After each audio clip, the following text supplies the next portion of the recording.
নোয়াখালীকে কেন বিভাগ করা প্রয়োজন বলতে পারবেন?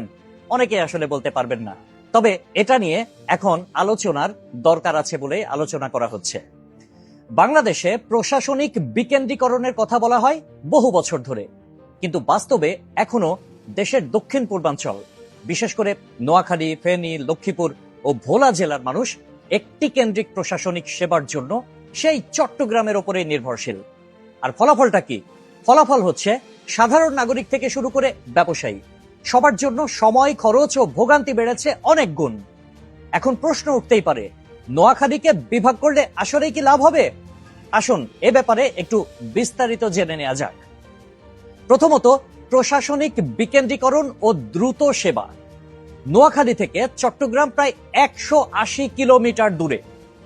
একটি জমির কাগজ যাচাই করা বা দপ্তরের ফাইল অনুমোদন করা, এই কাজের জন্য মানুষকে দিনের পর দিন অপেক্ষা করতে হয়। যদি নোয়াখালী বিভাগ হয়, তবে এই সব সেবা নিজস্ব বিভাগীয় পর্যায়ে পাওয়া যাবে। তাতে কি হবে? সময় ও খরচ দুইটাই কমে আসবে।